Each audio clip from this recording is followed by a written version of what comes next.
जब आदमी चाय पी रहा था उसने डर के मारे देखा कि उसकी पत्नी ने शायद उसकी चाय में जहर मिला दिया है। जब उसने अपनी पत्नी को यह कहते सुना कि उसकी मौत निश्चित है तो आदमी ने मुश्किल से अपना पेट पकड़ते हुए लड़खड़ाते हुए दरवाजे की ओर चलना शुरू किया। पत्नी की चाल को नाकाम करने के लिए वह दृढ़ निश्चय के साथ बालकनी पर गया, कूदने का इरादा रखते हुए। ऐसा लगता था कि वह चाहता था कि उसकी पत्नी अगले जन्म में भी अपराध बोध में जिए और पत्नी उसके पीछे पीछे चली गई। हालांकि इस समय वह लगातार बचता रहा था, लेकिन पति की आंखों में केवल ठंडापन था। वह बस सीधे अपनी पत्नी को देख रहा था। इसके बाद उसने अपनी पत्नी से कहा कि वह उसके चेहरे को याद रखे और यह कहकर वह नीचे कूद गया। हालांकि जैसे ही महिला ने जमीन पर अपने मृत पति को देखा, उसके चेहरे पर जो अभी तक पछतावे का भाव था अगले ही पल एक अजीब सी मुस्कान में बदल गया। इसके बाद वह खुशी खुशी घर के अंदर लौटी और जल्दी से अपने पति का कंप्यूटर खोलने लगी ताकि वह अपने अमीर पति की 1000 अरब की संपत्ति ट्रांसफर कर सके।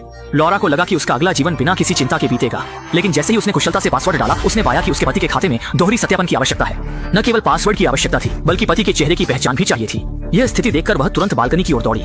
हालांकि अब पति का चेहरा नीचे की ओर था और वह पहचान में नहीं आ रहा था। जाहिर है पति पहले से ही जानता था कि वह जहर देने का इरादा रखती है। लॉरा इस पर निराशा में डूब गई, लेकिन उसने हार नहीं मानी क्योंकि उसके पास एक कुशल मूर्तिकार मित्र था जिसकी बनाई मूर्तियां असली जैसी दिखती थी। पति का कंप्यूटर आसानी से खोलने के लिए वह बिना देर किए उसके पास पहुंच गई। फिर उसने आंसू बहाते हुए झूठ बोला कि उसका पति निराश होकर कूद गया और आत्महत्या कर ली और वह इतनी दुखी है कि रात को सो नहीं पाती। उसके शब्दों में पति के प्रति प्रेम झलक रहा था। यह सुनकर उसके मित्र ओल्ड वाइट ने भी गहरी सहानुभूति जताई। मौका सही देखते ही लॉरा ने ओल्ड वाइट से अपने पति की एक मूर्ति बनाने की विनती की। इस तरह वह हर दिन अपने पति को देख सकती थी ताकि उसे देखकर उसकी यादों में खो सके। अपने पुराने मित्र की बार बार विनती के सामने ओल्ड वाइट ने स्वाभाविक रूप से तुरंत उसकी मदद करने के लिए हामी भर दी। लेकिन ठीक उसी समय पीछे से अचानक एक अजीब सी आवाज आई। लेकिन जब लॉरा ने चारों ओर देखा तो उससे कुछ भी असामान्य नहीं दिखा। लेकिन लॉरा को यह नहीं पता था कि उसकी सारी बातें ओल्ड वाइट के शिष्य ने सुन ली थी। जब लॉरा कार से चली गई तो शिष्य अन्ना ने ओल्ड वाइट को बताया कि उसकी यह पुरानी मित्र कुछ छुपा रही है और उसने अभी अभी झूठ बोला है। अन्ना की बात हवा में नहीं थी क्योंकि उसके पास बचपन से ही एक अलौकिक शक्ति थी। जब भी कोई उसके सामने झूठ बोलता उसकी पलकें अनियंत्रित रूप से झपकने लगती। लेकिन ओल्ड वाइट ने अन्ना की बात पर विश्वास नहीं किया क्योंकि लॉरा और उसका पति उसके कई वर्षों के मित्र थे।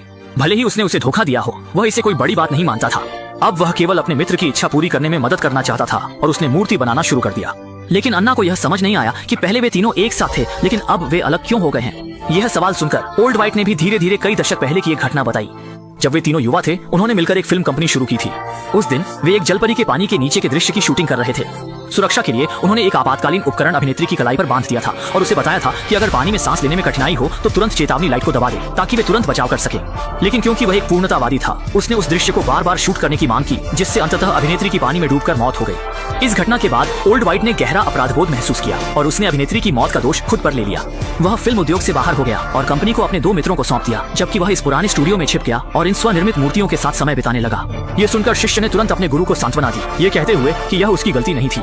आखिरकार चेतावनी लाइट के न जलने के कारण ही यह त्रासदी हुई थी। शिष्य की सांत्वना सुनकर ओल्ड वाइट का दबा हुआ अपराध बोध कुछ हद तक कम हुआ और जल्द ही मित्र की मूर्ति बनकर तैयार हो गई और उसे लॉरा के घर भेज दिया गया। मूर्ति को देखकर लॉरा की खुशी का ठिकाना नहीं रहा। उसने तुरंत कैमरा अपने पति की मूर्ति की ओर कर दिया और कुछ ऑपरेशन के बाद उसने अपने पति के खाते को सफलतापूर्वक खोल लिया। इसके बाद उसने पति की सारी संपत्ति ट्रांसफर कर दी और कंप्यूटर से सभी गुप्त फाइलें हटा दी। ये सब करने के बाद उसने राहत की सांस ली। उसे लगा कि अब कोई भी उसके रहस्य को नहीं जान पाएगा। लेकिन दूसरी ओर ओल्ड वाइट को शक हो गया था। ओल्ड वाइट ने रात भर 30 साल पुरानी वीडियो टेप देखी। उसने कभी नहीं सोचा था कि आगे देखते हुए उसने चेतावनी लाइट के पास से एक जानी पहचानी परछाई गुजरती देखी। अविश्वास में उसने आवर्धक कांच से देखा और पाया कि उस समय लॉरा ने चेतावनी लाइट बंद कर दी थी।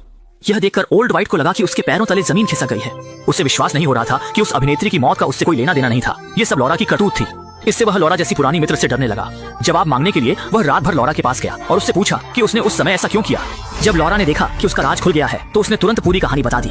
असल में उस समय की अभिनेत्री ने कई बार शूटिंग की थी लेकिन कोई भी सही नहीं था, इसलिए उसे शक हुआ कि वह जानबूझकर समय बर्बाद कर रही है। गुस्से में आकर उसने चुपके से चेतावनी लाइट बंद कर दी, जिससे सामने वाले की पूरी तरह से मौत हो गई। इस समय ओल्ड वाइट ने सीधे पूछा कि क्या लॉरा के पति को इस सच्चाई का पता था। ओल्ड वाइट के इस तीखे सवाल का सामना करते हुए लॉरा ने स्पष्ट जवाब दिया और सीधे सवाल का सामना करने से बचती रही। और इस समय ओल्ड वाइट को भी लगता था कि उसे सब कुछ समझ में आ गया है। निराश होकर उसने उस समय की वीडियो टेप को आग में फेंक दिया और बिना पीछे देखे चला गया। लेकिन जब लॉरा ने सोचा कि सभी सबूत नष्ट हो गए हैं तो उसने देखा कि आग में पड़ी वीडियो टेप कुछ अजीब लग रही थी। अपने संदेह की पुष्टि करने के लिए उसने जल्दी से एक छड़ी से उसे बाहर निकाला और पाया कि वीडियो का एक हिस्सा गायब था। जाहिर है ओल्ड वाइट ने एक चालाकी की थी, लेकिन लॉरा इससे बिल्कुल भी नहीं घबराई क्योंकि अभी अभी उसने चुपके से उसके चाय में जहर मिला दिया था और इस समय ओल्ड वाइट जहर के प्रभाव से मर चुका होगा। जैसा कि उम्मीद थी, इस तरफ कार चला रहे ओल्ड वाइट को अचानक चक्कर आने लगे, लेकिन उसने फिर भी जबरदस्ती खुद को संभालते हुए कार घर के दरवाजे तक ले आया। यह दृश्य देखकर शिष्य ने तुरंत अपने गुरु को पुकारा, लेकिन इस समय ओल्ड वाइट एक ठंडी लाश बन चुका था। जैसे ही ओल्ड वाइट की मौत की खबर लॉरा के कानों तक पहुंची, वह खुशी से मुस्कुराए बिना नहीं रह सकी। अब उसे केवल ओल्ड वाइट के स्टूडियो को खरीदना था और उसके छिपाए हुए वीडियो टेप को निकालना था ताकि उस समय की सच्चाई को कोई कभी न जान सके। मूर्तिकार ने दिन में अपने मित्र के लिए एक मूर्ति बनाई और रात में वह अपने घर के दरवाजे पर रहस्यमय तरीके से मर गया। इस घटना ने तुरंत मूर्तिकार के शिष्य को यह एहसास दिलाया कि उसके गुरु की मौत असामान्य थी। फिर उसे याद आया कि गुरु पहले उस वीडियो टेप के साथ कुछ कर रहे थे और ऊपर से लॉरा लगातार झूठ बोल रही थी। शायद जरूरी सुराग उसी वीडियो टेप में हो। लेकिन तभी लॉरा बड़ी संख्या में लोगों को लेकर आ गई और अपने आदमियों को सभी टेप पैक करने का आदेश दिया। छुपकर देख रही अन्ना ने यह सब देखा और उसके संदेह की पुष्टि हो गई। ऐसा लग रहा था कि गुरु के उस वीडियो टेप में वाकई कोई अनजाना रहस्य छिपा था और शायद गुरु ने टेप में छिपे रहस्य को खोज लिया था, इसलिए लॉरा ने उन्हें मार डाला। तभी अन्ना ने देखा कि एक मेडुसा मॉडल पर एक लंबा वीडियो टेप लिपटा हुआ था। यह समझते हुए कि शायद यही लॉरा की खोज का विषय था, अन्ना ने इस रहस्य को सुलझाने के लिए कार्रवाई करने का निर्णय लिया। लॉरा ने सभी टेप अपने घर ले जाकर उन्हें आग लगा दी, ये सोचकर कि अब कोई चिंता नहीं है। चूंकि आज उसकी कंपनी की 40वीं वर्षगांठ थी, उसने इस मौके का उपयोग अपने मृत पति और ओल्ड वाइट को याद करने के लिए किया और अन्ना ने इस मौके का फायदा उठाकर चुपचाप लॉरा की कंपनी के अंदर प्रवेश कर लिया। जब सामने वाला मंच पर भाषण दे रहा था, उसने मेडुसा मॉडल से वीडियो टेप सफलतापूर्वक हासिल कर लिया और इस वक्त अनजान लॉरा कंपनी के मंच पर बेझिझक बोल रही थी। तभी अगले ही पल उसके पीछे की स्क्रीन पर अचानक एक वीडियो चलने लगा। दरअसल अन्ना ने चुपके से टेप बदल दिया था और उस पर वही सच्चाई चल रही थी जिसमें उसने 30 साल पहले किसी की हत्या की थी।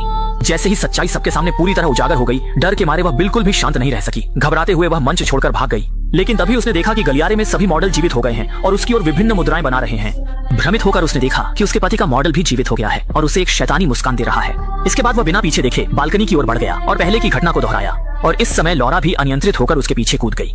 अंततः लॉरा की सारी चालाकी के बावजूद वह मौत से नहीं बच सकी और उसे उसके कर्मों का फल मिला और इसी के साथ फिल्म का अंत हो गया।